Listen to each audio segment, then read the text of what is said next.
Hello students, welcome to the Hindi class. चिड़ियाघर। चिड़ियाघर ऐसा घर होता है जहाँ पर तरह तरह के अलग अलग तरह के जानवर, पशु पक्षी रखे जाते हैं। जब जानवरों के घर, चिड़ियों के घर नष्ट होने लगते हैं तो वो विलुप्त होने के कगार पे होते हैं, गायब होने के कगार पे हो जाते हैं। तो ऐसे में लोग क्या करते हैं कि वो जानवरों को पकड़ के चिड़ियाघर में रख देते हैं ताकि वो सुरक्षित रहे। पहले समय में देखिए जंगल हुआ करते थे, पेड़ पौधे ज़्यादा हुआ करते थे, तो वहाँ पर जंगल के जानवर आसानी से रहते थे। लेकिन अब पेड़ पौधे कट रहे हैं तो जंगल भी गायब होते जा रहे हैं। ऐसे में जानवर के जब घर नष्ट हो जाते हैं तो वो सभी जानवर गांव की ओर आ जाते हैं, मनुष्य की ओर आ जाते हैं। जहाँ पे मनुष्य रहते हैं उनके आवास की तरफ बढ़ने लगते हैं। तो ऐसे में जानवरों से तो सभी को डर लगता है, हाँ मनुष्यों को भी डर लगता है। और डर तो ये भी है कि कहीं वो जानवर मर न जाएं, हमेशा के लिए इस धरती से ख़त्म न हो जाएं। तो उन जानवरों को सुरक्षित रखने के लिए, उनका संरक्षण करने के लिए सरकार ने अलग अलग जगहों पर चिड़ियाघर बनाया है। तो इस तरह से आप जानते हैं कि हमारे देश में कई जगह पर चिड़ियाघर है, कई जगह पे उद्यान है जहाँ पे अलग अलग तरह के जानवर को रखा गया है। सिर्फ जानवर को ही नहीं बल्कि अलग अलग तरह के चिड़िया और जल में रहने वाले मगरमच्छ वगैरह को भी वहाँ पे चिड़ियाघर में रखा जाता है। चिड़ियाघर में आप चमगादड़ भी देख सकते हैं, अलग तरह के सांप भी देख सकते हैं जहाँ पर अच्छे से उनका संरक्षण किया गया है। तो स्टूडेंट्स, जो जानवरों को, जो चिड़ियों को आप आसानी से अपने घर के आसपास या स्कूल के आसपास नहीं देखते हैं, उनको आप आसानी से चिड़ियाघर में देख पाते हैं, वो भी बिल्कुल एक साथ एक जगह पर। तो अगर कभी आपको मौका मिले तो आप चिड़ियाघर जाइए और वहाँ पर देखिए तरह तरह के जानवर जो आप कभी नहीं देखे होंगे, वहाँ पे सचमुच आपको देखने के लिए मिलेंगे। तो ये लेसन में चिड़ियाघर के ही बारे में बताया गया है। चिड़ियाघर को हम लोग इंग्लिश में जू बोलते हैं। तो चिड़ियाघर में अधिकतर रखे जाने वाले जो जानवर होते हैं, शेर है, भालू है, चीता, हिरण, जिराफ, गैंडा भी रखते हैं लोग। तो इस तरह से ढेर सारे जानवर रखे जाते हैं। तो आइए हम लोग अपनी बुक में देखते हैं। हमारी बुक में भी पाठ 12 चिड़ियाघर नाम से पाठ है, जिसमें मुख्य रूप से आपको पत्र के बारे में बताया गया है, चिट्ठी के बारे में बताया गया है कि चिट्ठी क्या होता है और चिट्ठी कैसे लिखा जाता है। तो आप जानते होंगे कि पुराने समय में जब लोगों को अपना संदेशा एक दूसरे के यहाँ भेजना पड़ता था तो वो लोग किस तरह से भेजते थे। सभी लोग पुराने समय में अपना संदेशा कबूतर के द्वारा भेजते थे। कबूतर क्या है? एक चिड़िया है ना। तो लोगों को अगर कुछ अपनी बात कहनी होती है, कुछ संदेशा भेजना होता था तो वो एक छोटा सा पत्र, चिट्ठी लिखकर और रस्सी के सहारे कबूतर के गले में बांध देते थे और कबूतर को छोड़ देते थे। कबूतर उस समय के इतने ट्रेंड हुआ करते थे कि वो जहाँ पर चिट्ठी देनी थी उसी के घर पर जाकर और वो चिट्ठी छोड़ आते थे। तो इस तरह से लोग अपने संदेश को भेजते हैं। लेकिन अब के समय में संदेश भेजने का कई तरीके हो गए हैं, कई प्रकार आ गए हैं। जैसे एकदम सबसे आसान तरीका आजकल चला है मोबाइल फ़ोन, टेलीफोन। देश विदेश कहीं भी आपको संदेशा भेजना होता है तो आप क्या करते हैं, तुरंत एक फ़ोन कॉल से उनको अपना सब कुछ बता देते हैं। जो भी है, निमंत्रण देना होता है तो भी आप निमंत्रण दे देते हैं। कोई दुख खबर सुनाना होता है या कोई खुशखबरी सुनानी होती है, तभी भी आप तुरंत फ़ोन कॉल करते हैं और अपनी बात कह डालते हैं। लेकिन इसके अलावे भी आज भी ये है कि डाकघर हमारे बहुत ही सहायक रहे हैं, शुरू से भी और अब भी चले आ रहे हैं। तो अगर हम संदेशा भेजना चाहते हैं बाई लेटर, चिट्ठी के द्वारा, बाई पोस्ट, तो हमको क्या करना है, चिट्ठी लिखनी है और पोस्ट के द्वारा उसको हमें भेज देनी है। तो इस तरह से सिर्फ पत्र ही नहीं भेजते हैं, बल्कि तरह तरह के पार्सल, लिफाफे, गिफ्ट वगैरह भी हम एक जगह से दूसरी जगह डाक के द्वारा हम लोग पहुंचा सकते हैं। तो चिट्ठी जब भी हम लिखते हैं वो हमें डाक के द्वारा पहुंचाना पड़ता है। आपकी बुक में देखिए कि एक सुंदर सा पत्र लिखा गया है, एक बेटा एक बेटी का माँ के लिए।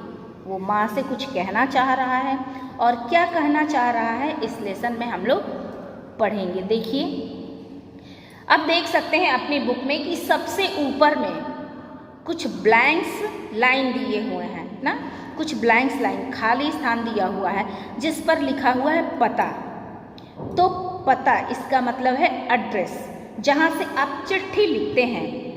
अभी मान लीजिए जहाँ आप बैठे हैं, घर पे बैठे हैं, तो आपका घर किस गली मोहल्ले में है, किस जगह पे है और वो एरिया, वो क्षेत्र किस जगह के नाम से जाना जाता है, उस जगह का नाम आप पूरा यहाँ पे लिखेंगे, पूरा पता आप वहाँ पे लिखेंगे।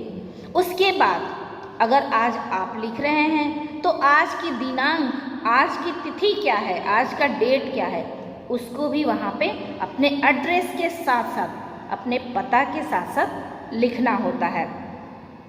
अब इस चिट्ठी को हम लोग पढ़ लेते हैं।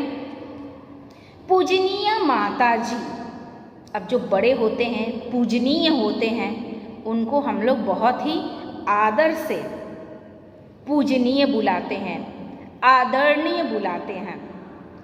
तो अपने पत्र की शुरुआत हम लोग पूजनीय या आदरणीय से कर सकते हैं। अगर पत्र हम बड़ों को लिख रहे हो तो सादर प्रणाम, सादर का मतलब है आदर के साथ प्रणाम, आदर के साथ नमस्ते। आगे लिखा है, मैं मेहनत से पढ़ता हूँ। अगर लड़का है तो वो क्या लिखेगा, मैं मेहनत से पढ़ता हूँ। लड़की है तो बोलेगी मैं मेहनत से पढ़ती हूँ। आप लोग मेहनत से पढ़ते हैं? हाँ, पढ़ना चाहिए बिल्कुल। अगर आप मेहनत नहीं करते हैं तो मेहनत करना सीख जाइए, पढ़िए, क्योंकि आपके माँ बाप आपसे बहुत ज़्यादा उम्मीदें लगा रखे हैं ना, इतना लाड प्यार से आपको पालते हैं ताकि आप बड़े होके कुछ बने, है ना। आपके माँ बाप की भी यही इच्छा है और हम टीचर्स की भी यही इच्छा है कि आप बहुत बड़े बने पढ़ लिख कर। आगे लिखा है, मेरी परीक्षा निकट है। बच्चा बता रहा है कि मेरी परीक्षा निकट है। माँ, आप मुझे याद आते हैं। अब पत्र देखकर तो यही लग रहा है कि बच्चा माँ बाप के साथ नहीं है, या तो वो किसी बोर्डिंग स्कूल में है या कहीं अपने घर से दूर किसी दूसरे देश में है या दूसरे राज्य में है। तो कह रहा है, माँ आप सब मुझे याद आते हैं। माँ भी याद आती है और उसके साथ साथ मम्मी पापा सब घर में जो भी हैं सब उनको याद आते हैं। बहन टीना भी मुझे याद आती है। तो यहाँ पे नाम रख के बताया गया। आपके भी भाई बहन हैं, उनका नाम है, तो आप भी अपने भाई बहन का नाम लेकर बता सकते हैं कि मुझे आर्यन याद आता है, मुझे आयुष याद आता है। इस तरह से आप अपनी बात भी रख सकते हैं। परीक्षा के बाद छुट्टियां हो जाएगी। बच्चा बता रहा है कि परीक्षा अभी चल रही है और परीक्षा के बाद क्या हो जाएगी, छुट्टी हो जाएगी। माँ आप पिताजी के साथ मुझे लेने आना। अब आगे बताया जा रहा है, आप पिताजी के साथ लेने आना।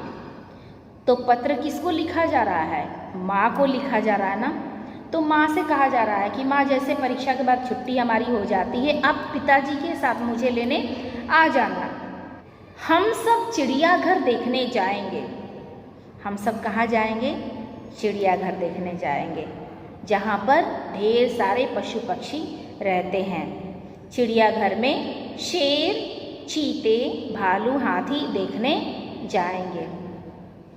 तो चिड़ियाघर में क्या क्या होता है? शेर, चीते, भालू, हाथी आदि देखने को मिलते हैं। आप अपनी बुक में भी देख सकते हैं।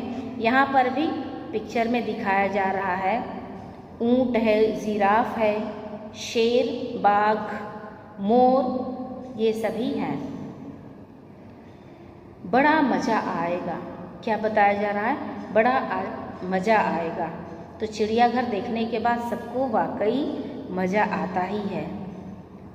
मेरा सबको प्रणाम। और लास्ट में जब हम अपनी बात कह लेते हैं, अपना संदेश हम कह लेते हैं, तो हम बड़ों को क्या करते हैं? प्रणाम करते हैं ना। अगर हम बड़े को पत्र लिख रहे हैं, चिट्ठी लिख रहे हैं, तो लास्ट में हम क्या कहते हैं? मेरा सबको प्रणाम। सभी जन जो भी हमसे बड़े हैं सबको प्रणाम। आपका पुत्र, अगर पुत्र है, बेटा है, तो क्या लिखेगा?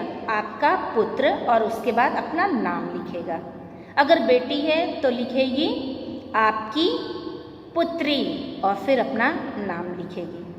तो इस तरह से चिट्ठी लिखा जाता है जिस तरह से आपके किताब में दिया हुआ है। तो आपको भी इसी तरह से चिट्ठी लिखकर सीखना है। चलिए देखते हैं अब इस लेसन में कुछ कठिन शब्द आए हैं, उनके अर्थ को भी हम लोग एक बार पढ़ लेते हैं। शब्द अर्थ। तिथि। तिथि का मतलब क्या होता है? तारीख, दिनांक। परीक्षा, योग्यता का मूल्यांकन। आप कितने पढ़े हैं, कितनी आपके पास जानकारी है, तो इसका मूल्यांकन किया जाता है। योग्यता का मूल्यांकन। परीक्षा मतलब योग्यता का मूल्यांकन। चिड़ियाघर, पशु पक्षियों के रखने का स्थान। ये मैंने पहले ही आपको बताया। चिड़ियाघर क्या होता है? पशु पक्षियों के रखने का स्थान। सादर, आदर के साथ। निकट, पास। निकट आना, पास आना। प्रिय, प्रिय मतलब होता है प्यारा। तो स्टूडेंट्स, अब आइए देखते हैं इस लेसन में क्या क्या अभ्यास दिए गए हैं। आओ अभ्यास करें। सोचें और बताएं। पहला है सोचें और बताएं।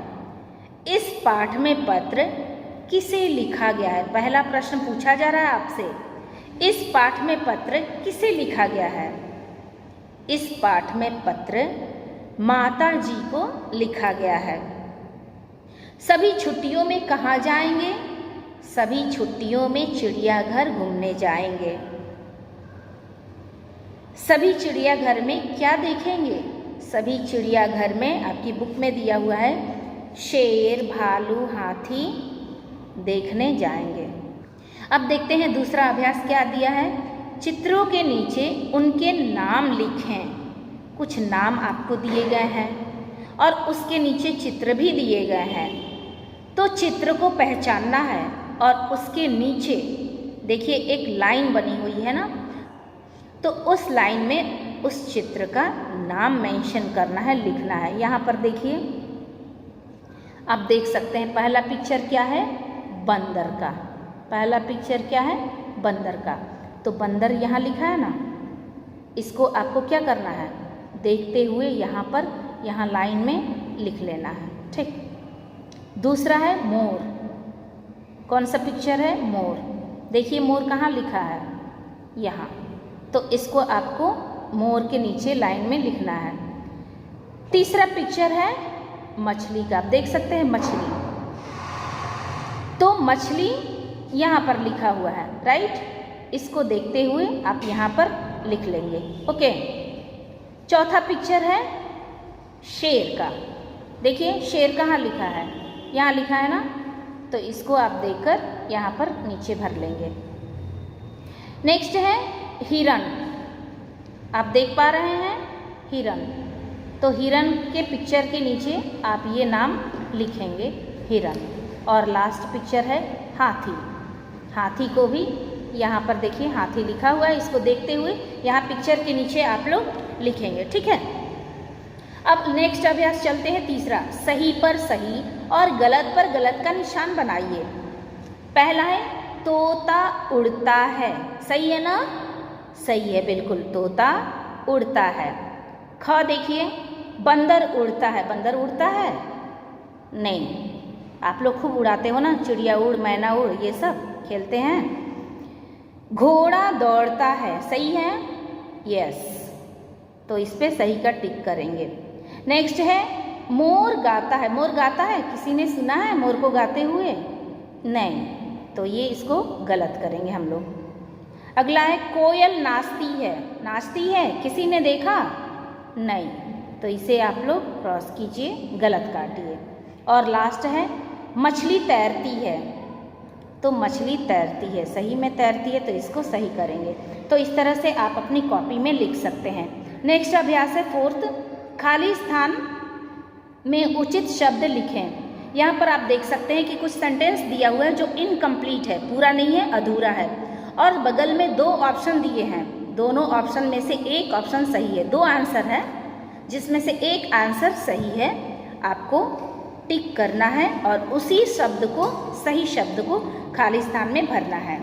पहला है गाय खाली स्थान देती है, ऑप्शन में है दूध या पानी। गाय क्या देती है? दूध, तो ये दूध पे टिक करेंगे और दूध को खाली स्थान में आप लिखेंगे। ख मछली खाली स्थान में रहती है, जंगल में या पानी में? पूछा जा रहा है जंगल में या पानी में, तो मछली कहाँ रहती है? आप सबको पता है मछली पानी में रहती है, पानी को आप लोग खाली स्थान में भर लेंगे।